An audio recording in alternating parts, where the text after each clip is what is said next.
Os fatos que marcaram esta semana na visão do portal Mesorregional com Jefferson Santos. Bom dia. Tá arrumando ainda, hein, Jefferson? Bom dia.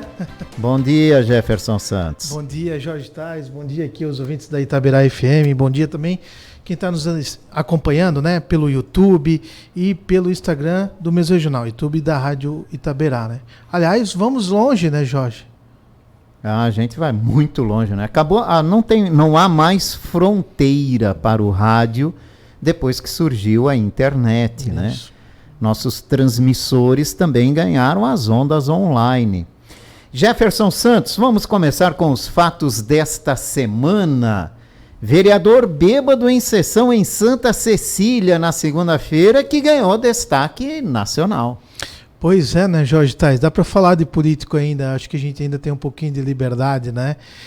Jorge, ele foi e assumiu assim, ó, tô chapado, bebi mesmo a minha cachaçinha e tem mais, não tem quem não beba e venha para essa sessão. Chocou os demais, né? Santa Cecília, em Santa Catarina. Num primeiro momento todo mundo riu, aí ele fugiu do tema, porque o debate ali era uma indicação. Isso. Na Câmara de Vereadores ali para a votação que ia acontecer, e aí ele foi lá para bajular, né? Usou o discurso, ele disse que se pronuncia muito pouco, mas que naquele momento ele ia falar para elogiar a atual gestão do município lá. E acabou que mais prejudicou do que levantou a bola da prefeita, né? Exatamente, né? Nunca na história de Santa Cecília uma prefeita foi tão boa, né? Pois é. E deu o que deu, né? Virou destaque nacional, infelizmente negativo, né? Pela Câmara. E eu lembro de outro fato também, de Câmara de Vereadores, que ganhou destaque nacional, que mais um destaque positivo, que foi na leitura dos prêmios da rifa, que levou lá naquela escola, agora me fugiu aqui o município. A premiação da rifa levou os vereadores a cair na gargalhada, né? E aquilo acabou ganhando destaque nacional e a escola vendeu milhares de rifas por causa disso. Então foi uma coisa positiva nesse sentido. Ainda falando em Câmara de Vereadores, ontem, na sessão ordinária aqui de Blumenau, o vereador Jovino Cardoso Neto apresentou lá requerimento para barrar a Marcha da Maconha, que está programada para acontecer domingo aqui em Blumenau, 4h20 da tarde, no centro da cidade. Há uma incógnita agora, né? Vai acontecer, porque o vereador fez a indicação, ontem os vereadores também aprovaram o projeto de lei que proíbe o consumo. Proíbe o consumo, né?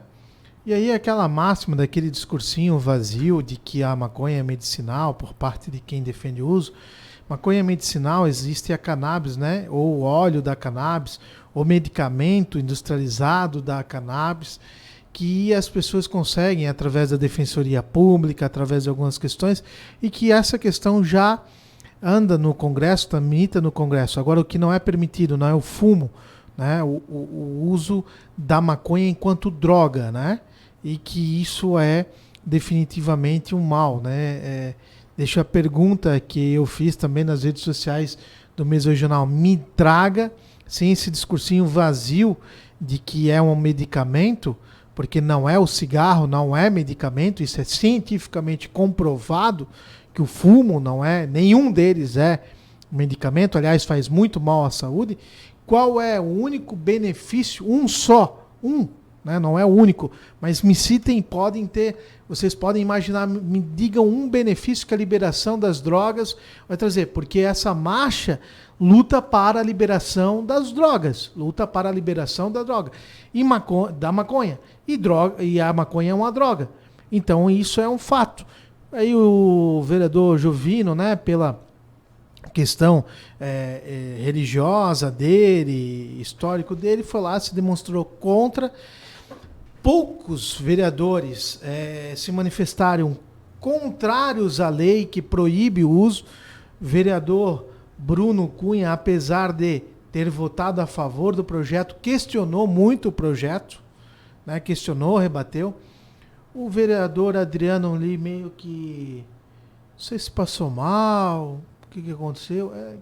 A gente tem que ser contido aqui, né, Jorge? Mas não sei o que aconteceu. Ele vazou da reunião. Esteve ausente ali e não votou. E os demais, quase que unanimidade aí, então foi a favor do projeto de lei. Blumenau é uma cidade que tem a sua raiz histórica na decência. Santa Catarina não é diferente.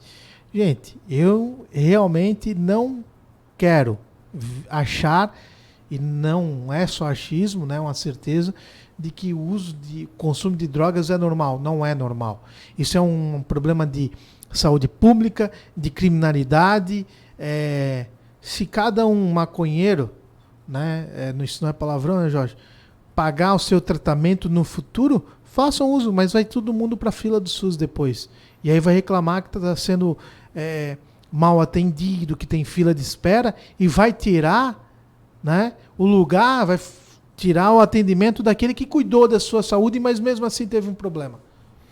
Sem contar que abre-se uma porta perigosa. Muito perigosa. Muito perigosa nesse sentido, né? Para um caminho muito perigoso também. E, infelizmente, a gente já tem exemplos aqui na cidade, né? Do que a droga pode fazer com uma pessoa, né? E as consequências que uma pessoa drogada causa, né? Vou citar aqui, vamos lá, o caso mais recente em Dayal, o filho planejou o assassinato da mãe e do pai. O único filho de um casal planejou matar o pai e a mãe está morto, a mãe quase morreu por conta do consumo de maconha, evidentemente maconha, né? Isso envolvido com o tráfico de drogas. E segundo as palavras da polícia. Da polícia, exatamente. A polícia divulgou essas informações. Isso, né? Acusa. Então, por conta desse envolvimento no mundo das drogas, de acordo com a polícia, bem lembrado, Jorge, ele planejou e foi assassinar o próprio pai, tentou assassinar a própria mãe. E o marginal lá que atacou a creche em abril do ano passado passou a droga a madrugada inteira usando drogas, de acordo também com a polícia, com as investigações, e cometeu aquela atrocidade na manhã seguinte. Então esse é o grande problema. Essa porta que se abre aí, que é o grande problema, né? Tem pessoas que têm equilíbrio, mas muitas se desequilibram a partir daí, a partir de botar o pé nessa porta que se abre. Exatamente. E essa é a grande preocupação, né? Ninguém quer isso, né? Vereadores de situação criticando o governo por multas aplicadas em protetores independentes. Bruno Cunha, principalmente Cristiane Loureiro, também criticou a ação do governo, né? Uma protetora independente divulgou nesta semana que estava encerrando as suas atividades. Ela tem animais, ela recolhia animais de rua, fazia esse trabalho que o serviço público não faz, mas foi multada, porque não tinha todos os animais vacinados, mas também não tinha condições de bancar os custos da vacina de todos os animais. E isso gerou uma discussão muito grande. Essa discussão, inclusive, aqui na programação da Itaberá, no nosso quadro Animais da Cidade, a gente já traz aqui protetoras e protetores independentes que questionam muito porque são notificados pelo governo, eles fazem um trabalho que deveria ser do governo, e acabam sendo notificados pelo governo. Olha. E essa polêmica chegou também até a Câmara de Vereadores agora, com essa decisão dessa protetora. Olha, pior do que isso, sabe, Jorge? O município pede ajuda para essas protetoras. Porque Blumenau não tem um canil, Blumenau, eu não sei explicar de verdade. A gente, eu acho que não sabe nem se tem algum município que tenha uma estrutura para recolher animais de rua, né? Florianópolis anda bem lá, tá? Desde o governo passado, inclusive. Essa informação que eu tenho dos meus amigos, inclusive protetores de lá, né? Que melhorou muito. E Florianópolis tem um programa lá do município com ONGs que passam na rua, catam os cachorros, levam para castração e depois o cachorro, o animalzinho, né, o cachorro, o gato, volta para a rua no ambiente onde ele foi encontrado. Tudo bem que não é um cuidado excepcional, mas isso Inibe a Evita a proliferação. Exatamente. Agora, Blumenau, se você encontrar um animalzinho atropelado na rua, quem você vai chamar? Ou você banca uma clínica veterinária pelo seu bolso para fazer uma caridade para um animal que você não sabe nem qual destino vai dar. Tem gente que não tem condições, tem gente que não tem condições de ficar com o animal depois. Eu já passei por isso. Fui num incêndio que um pincher, né, foi queimado naquele incêndio. Eu levei para o veterinário, infelizmente o animalzinho não resistiu e eu fiquei com a conta lá para pagar, né? Por quê? Porque não tem um órgão público para atender isso. A gente não sabe para que o CEPREAD funciona. E como o Blumenau não tem, a prefeitura pede ajuda sim para essas cuidadoras, para essas voluntárias e voluntários. Tem homens e mulheres fazendo esse serviço. E aí multar, gente, vão lá e dão uma condições, ajudem elas, ajudem eles a darem a condição. Não está tudo vacinado. Forneçam vacinas para elas.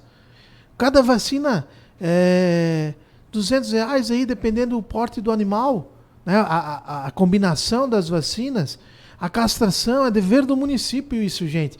Aí vai lá e aplica multa para uma alma caridosa, porque realmente esses homens e mulheres que fazem isso são pessoas caridosas, que até exageradamente caridosos com os animais, porque a gente vê casas, né, não são canis, com 80, 60 cães, outros animais. Tem uma senhora que entrou em contato comigo, essa que foi multada entrou em contato comigo. Teve uma senhora do Progresso que está cuidando de um cavalo, que ela tem um terreno grande. A gente fala de cachorro, agora imagina os animais maiores. Maiores, né? De um cavalo vítima de maus tratos, e que ela vem até na escola agrícola procurar capim para cortar para dar de trato. Você voluntariamente fazer isso todo dia. E aí o município vai lá e diz, tu não pode mais ter o cavalo aí, porque a área urbana, tu tem que tirar o cavalo. Ela vai fazer o que com o cavalo? Não tem cabimento, Jorge, de verdade. Tem que se sentar e tentar achar uma solução que é o melhor para isso, né? Isso. Foi anunciado também que essa medida, segundo o Jovino Cardoso Neto, líder do governo na sessão, é uma lei federal que o município está cumprindo, e que haverá um encontro novamente com o Ministério Público, né? Mais um, porque já houve nesse sentido também.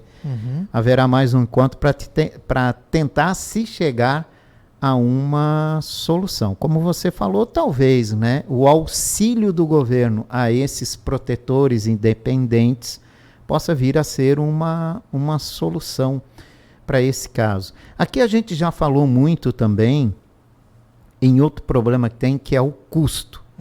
Muita gente abandona o animal pelo alto custo. Também não se deve fazer isso, né? Na verdade, essas pessoas sim precisam ser multadas e punidas. As pessoas têm que ter essa ciência quando vai lá, pega um filhotinho, de que ele vai crescer e ele vai poder ter problemas de saúde, e você tem que bancar. Você vai ter que limpar, né? Isso, que ele vai passar mal, que você vai ter que levar para o veterinário, porque ele tem pode que ser ter uma doença responsabilidade de pele, do tutor. Exato. Mas vamos lá, tem muita gente, tem muita dificuldade financeira, dificuldade até para se manter. E existe uma universidade pública, que a gente não sabe se é pública ou se é privada, que tem um hospital veterinário. Então, por que não tornar esse hospital veterinário público, amenizando o custo, ofertando medicamentos, ofertando atendimentos, num preço mais acessível, né? Um preço acessível para uma população que necessita de um preço acessível. Olha, a FURB, infelizmente, né, não está o nome, mas vou estar, não sei como que ainda está em pé, com altíssimos salários, né, com a lei de responsabilidade fiscal no que tange a folha de pagamento muito ultrapassada, né, nos seus valores, nos seus percentuais, e cada dia mais complicado, vai ter que receber cada vez mais ajuda do município. Então o município também precisa entender de que a FURB é uma estrutura e tanto, e que pode ser muito mais barata do que a terceirização para diversas questões. Esse exemplo dado por ti, Jorge, evidencia isso, né? Por que não ter um hospital veterinário universitário? Por que não ter um hospital universitário? Não estava funcionando lá, né? Não. O de humanos também. né? Então, é isso. Por quê? Porque falta visão, falta planejamento, não só do poder público, embora a FURB seja uma fundação, né? Também pública e privada, enfim, mas falta planejamento por parte da gestão da FURB, ousadia, conversa, busca de recursos junto aos deputados estaduais, federais, governador. Então, feliz com a faculdade gratuitas, as universidades do sistema CAERT também, né? A CAF. A CAF, perdão. A CAF, né? E as comunitárias, como dizem. E, enfim, vai dar um alento aí, esse sistema do governo estadual. Mas tem que conversar, tem que embarcar no avião, ir em Brasília. Tem os escritórios regionais dos deputados. Vamos conversar, gente. Hoje a gente tem uma deputada federal de Blumenau lá, um deputado federal de Blumenau lá, né, Ismael e Ana Paula Lima, que precisam olhar para a nossa FURB também. É verdade. Tem que sentar e conversar, achar soluções, né, com os equipamentos que o município tem. Exato. Talvez consiga se chegar a uma solução aí para isso e se resolva essa questão. Abordagem de moradores de rua e dificuldade para aceitação da oferta do acolhimento nos programas públicos aqui do município, né? Quarta-feira teve mais uma ação de 10 abordados, 3 aceitaram o acolhimento do governo municipal, que continua aí fazendo visitas, fazendo abordagens, tentando conversar com os moradores de rua e oferecendo esse acolhimento aqui no município de Blumenau. Lembrando que não pode ir além da oferta, né? Mesmo que se encontre alguém lá necessitando, mas se ele se negar, o município não pode obrigá-lo a ser acolhido. Jorge, diferente do que a gente vê acontecer em Brusque, em Chapecó, em Criciúma, em Florianópolis, a assistência social aqui só faz o convite e dá muitas opções para o morador. Há um projeto de lei, né, em discussão nesse sentido, eu acredito. Há no Estado também um projeto de lei em discussão para que em todo o Estado possa ser feita, né, essa obrigatoriedade. Agora, claro que em determinados casos, né? A gente já falou aqui, eu repito, a assistência social de Blumenau é uma das melhores do país com relação ao acolhimento para essas pessoas. Eu não tenho nenhuma dúvida disso. Aliás, né, é isso que para mim proporciona que muitos continuem nessa escolha. Porque para mim é uma escolha. Se você recebe a opção de ir para um abrigo, garantir um emprego, mas prefere continuar na rua, não tem outro cabimento a não ser a palavra escolha. Ao chegar aqui na rádio, tinha um desses moradores de rua, aquele que anda com um gatinho nas costas, que todo mundo acha que bonitinho, e que é um indivíduo extremamente agressivo quando ele não recebe o não. Quando ele recebe o não, eu já pautei isso, né, de uma agressividade, puxou uma faca por um morador aqui da Alameda, e através dessa notícia do vídeo lá que eu publiquei, vieram outros relatos de agressividade, inclusive um boletim de ocorrência foi registrado recentemente, porque ele simplesmente, do nada, chegou por trás de uma mulher que desembarcou num terminal de ônibus e deu um tapa nessa mulher. Estava aqui embaixo e uma outra mulher estava fazendo carinho no gatinho dele e tal. Eles são mais psicólogos do que Augusto Cury, né?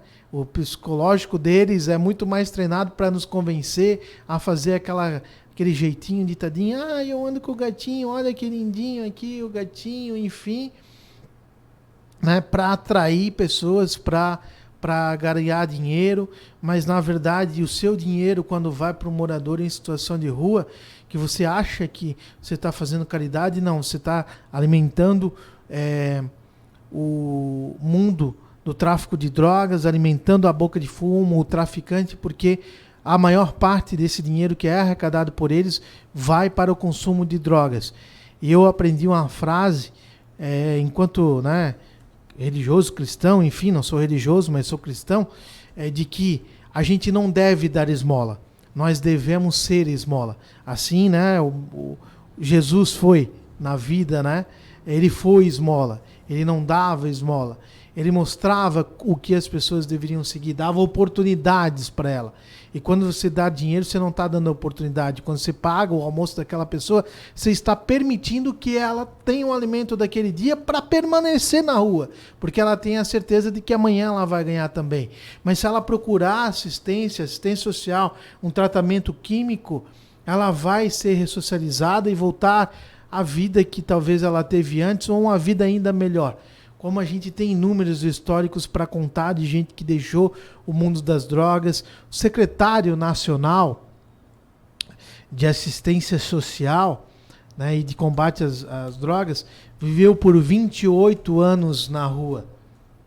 E o discurso dele é justamente esse. Eu ficava na rua porque eu recebia doações.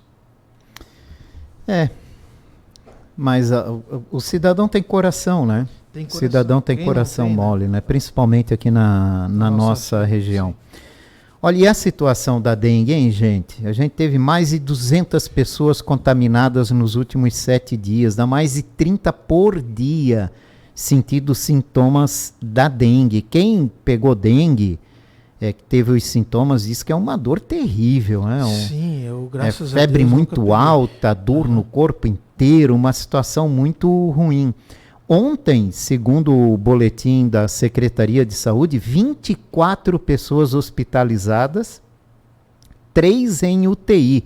Graças a Deus, eu não tenho óbitos por dengue ainda esse ano, passamos em branco ano passado também, né?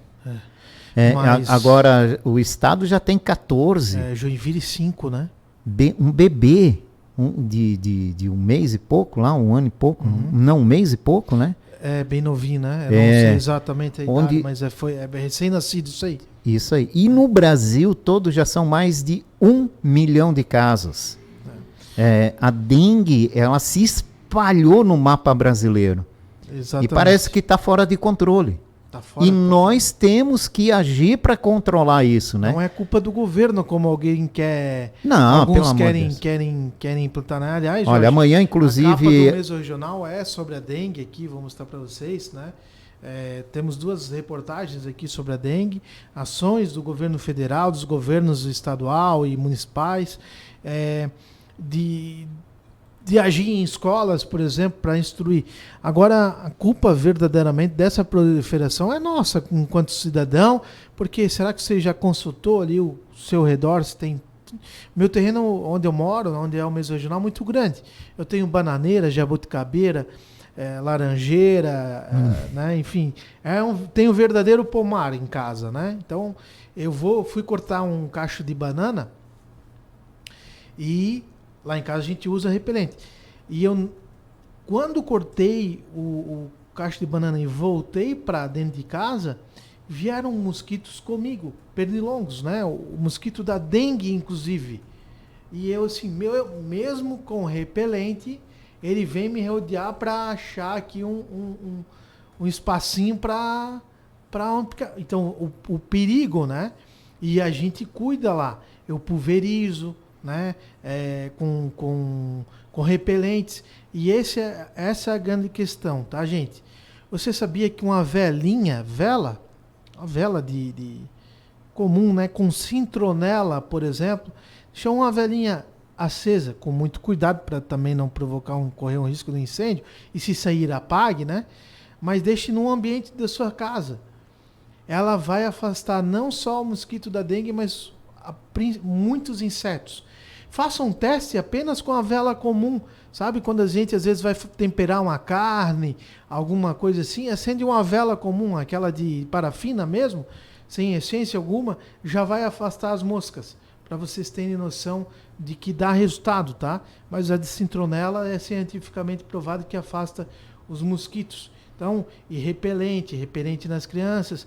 Lembra que a gente comentou na semana passada, Jorge, sobre a fiscalização do PROCON com relação ao preço dos repelentes? Agora existiu, né? A gente comentou aqui esse papel da imprensa e o PROCON de Blumenau foi lá, fez uma pesquisa de mercado, está acompanhando a subida do preço dos repelentes aqui também. E também, se eu puder dar uma dica, não sou especialista nisso, mas a mesma dica que eu dei na semana passada de comprar aquele repelente que a duração é maior. E não existe repelente que não funcione, tá? Já vi testes, todos os repelentes funcionam. Inclusive em laboratórios de que passaram repelentes de diversas marcas, colocaram numa caixa com insetos e nenhum inseto picou ali a mão do cientista. Para a gente ver, há condições naturais, né? E essas situações ajudam muito, né? A prevenir a doença da dengue. Isso. Tem flores que afastam mosquitos. Isso é prevenção à doença da dengue. E a gente também tem que cuidar com a proliferação. Uma coisa é prevenir a doença, outra é a proliferação dos focos, né? A criação de focos. É o principal, na verdade. Que é o principal. Então, você se previne com repelente ou alguns produtos naturais que auxiliam e evita os focos, que daí você elimina esse mosquito da dengue, que é o principal fator que se preocupa nesse momento. Porque se a gente não fizer isso, o que aconteceu ano passado? Já se falava muito em dengue, porque houve um aumento de casos em dengue, mas agora é de quase 700% a mais no estado, né, do número de casos. E o seguinte, é o que de fato aconteceu. Era evidente que, como aumentou esse ano, a tendência é aumentar ainda mais no ano que vem, se a gente não fazer o combate ao foco do mosquito. É isso aí. Vamos cuidar acima de tudo. A gente teve um acidente lamentável lá na Rua dos Caçadores, que foi abatida entre duas motos. Chegamos a 5 mortes no trânsito, no perímetro urbano em Blumenau, neste ano, né? Esse acidente foi de madrugada, chamou muito a atenção. 3 mortes no mês de fevereiro em 2 acidentes, né? Um que o cidadão se perdeu e bateu num poste e acabou morrendo. E o outro, esse choque dessas 2 motos, quer dizer, atenção redobrada sempre no trânsito, né? Acima da média e muito acima do ano passado também, né? Pelo menos por enquanto. Salvo engano, ano passado foram 9 óbitos, né? No perímetro urbano. Não tenho certeza disso, Jorge, mas algo em torno disso. E aí 5 só nesses primeiros dias do ano. Assusta, né? E aí quebra aquele discurso que a fiscalização do governo municipal, que a fiscalização inibe o número de óbitos em trânsito e tal, porque é uma estatística ruim. Agora, entender, né, como que 2 motocicletas, às 4 horas da manhã aproximadamente, se chocaram quando não há trânsito, é difícil de entender, parece que era hora marcada, sabe, aquela coisa do destino. Ui. E 2 jovens, né? 2 jovens, né? 37 e 28 anos, se eu não me engano. Muito jovens, né? Muito jovens, e que acabaram falecendo ali no local devido ao impacto dessa batida. E por falar nisso, né, o vereador Jovino quer velocidade padronizada na fiscalização eletrônica de Blumenau, né? Segundo ele, com exceção da via expressa, que é 80 km por hora, que é uma via expressa, todas as demais deveriam ser 60 por hora. Porque há essa confusão, né? De verdade, isso já foi muito questionado, né? De fato, eu penso que a padronização, Curitiba funciona assim, né? Curitiba é 60 por hora em todas, né? Isso é a padronização. Agora, vamos lá, se você colocar 60 km por hora na frente do terminal Aterro, por exemplo, é uma velocidade incompatível ali para aquela região, ou então tira a fiscalização eletrônica. Tem essas questões, as particularidades de Blumenau, que não foi uma cidade projetada, né? Então, acho que não vai passar, infelizmente. Alguma novidade na movimentação política em Blumenau? Olha, eu não chamaria de novidade, né? O PSDB vai insistir no nome de Maria Regina, parece até cogitando a possibilidade de uma chapa com ela na cabeça. Eu acho que isso se torna um pouco inviável para o PSDB. Temos aí os caminhados do vereador Almir com relação ao PP, e parece que a articulação principal é que ocorra uma chapa do PL com o MDB, tornando o secretário de Saúde, vereador também, né? Marcelo Lanzarin como vice. Lanzarin como vice. E o Novo buscando aí, né, ascender cada vez, tornar cada vez mais forte a candidatura do Odair Tramontim. Essas são as duas frentes mais cogitadas aí para Blumenau, né, com a esposa do deputado federal Ismael dos Santos na vice-prefeitura, né, na vice-candidatura. E a gente não vê muito a mobilização da esquerda, né? A gente não sabe se Ana Paula definitivamente vem para a candidatura, se será um outro nome do PT, se o PT realmente vai ter candidato, acredito que sim, mas se será Jean Volpato, por exemplo, isso que a gente não vê uma... O nome no PT de consenso é Ana Paula Lima, sim, né? Agora. Exato. A gente não vê ela se mobilizando para isso, né? A confirmação ainda é que não saiu. Né? Exato. Havia no começo, sim, uma tendência, sim, o Jean Volpato aparecendo muito, né? Adriano Pereira, que é o representante do PT na Câmara de Vereadores. Mas, enfim, ainda está longe de haver uma confirmação. O que a gente tem que divulgar, bem bacana para a nossa audiência, para que ela entenda, é que agora, março, é um mês de decisão de filiação partidária. Quem quiser ser candidato, tem que ser candidato por um partido. Então, agora, as peças vão se mexer naquela troca de partidos, né? Na busca de novos filiados. Então, em abril, todo mundo tem que estar filiado. Dali para frente, começa o prazo até agosto, para confirmação, né, de candidatura, porque em agosto, né, começa o período das convenções, que é definido quem é e quem não é candidato. Então agora, Ana Paula Lima já está no PT, então está tudo certo. Essa discussão vai ou não vai, deve começar mais ali após abril, maio, por aí que a gente deve ter mais essa definição. E a definição também, né, da conclusão das negociações de chapa entre os partidos, né? Que deve começar aí depois de abril. Por enquanto, os partidos estão captando filiados para a disputa eleitoral. Aí a gente precisa saber, Lanzarin vai ficar no Podemos?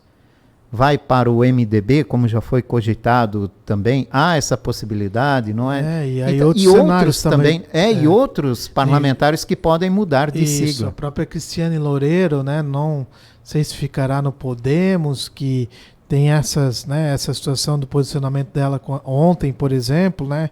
Com relação aos protetores independentes. Enfim, vão ter algumas mudanças nas filiações, a gente não tem dúvida disso, mas para onde vai cada um, que fica difícil saber por enquanto, né? Olha a surpresa que surgiu no PL, por exemplo, depois da filiação do prefeito. É isso aí. Então, esse é o mês dessas mudanças, né? Das contratações, reforço de time, por aí vai. Depois começam as negociações e composição de chapas que vão disputar as eleições.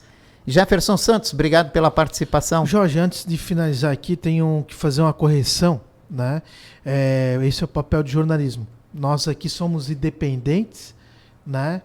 Teu jornalismo é sensacional, tu tens uma história brilhante no jornalismo, não tens mancha nenhuma na tua carreira, Jorge. Tenho muito orgulho de tê-lo como colega, tu és um ícone da comunicação de Blumenau. E por às vezes a gente fala aqui as verdades e tem gente que se incomoda com essas verdades. Mas eu tenho que fazer uma correção. Com relação ao Rio do Sul, há somente uma correção. Eu não sei por que raios me surgiu o número de 70, porque, para quem não sabe, sou contabilista, apesar de trabalhar com comunicação. Eu não sei por que raios eu falei em aumento de 70% na taxa de coleta do lixo nos últimos 3 anos em Rio do Sul. Quando, na verdade, o acumulado lá, considerando 2022, 2023 e 2024, foi de 57%. Acumulado é se a gente considerar o valor da taxa de coleta lá de 2021 e gerar acumulado 22, 23, 24, dá esse 57%. Se somar os 10, quase 11% de 2022, os 23,91 em 2023 e os 14,91 de 2024, isso dá quase 50%, 49, alguma coisa ali. Então essa é a correção que eu tenho que fazer com relação ao aumento da taxa de lixo em Rio do Sul. Acumulado 57%, somatório ali, né? Se a gente somar 2022, 23, 24, dá quase 50% e não 70%, como erroneamente eu falei, por isso eu faço essa correção. O restante das informações, a base, inclusive técnicas, né? Para todas essas informações, mas eu penso que é importante a gente corrigir isso aí. Tá certo. Jefferson Santos, Portal Meso Regional, com a Semana em Foco. Obrigado pela participação, Jefferson. Sou eu quem agradece. Ótimo final de semana, né? Ótimo final de semana a todos os ouvintes, para você, Jorge, para todos os seguidores do Meso Regional. Para quem gosta, para quem não gosta, um beijo para quem é de beijo e um abraço para quem é de abraço.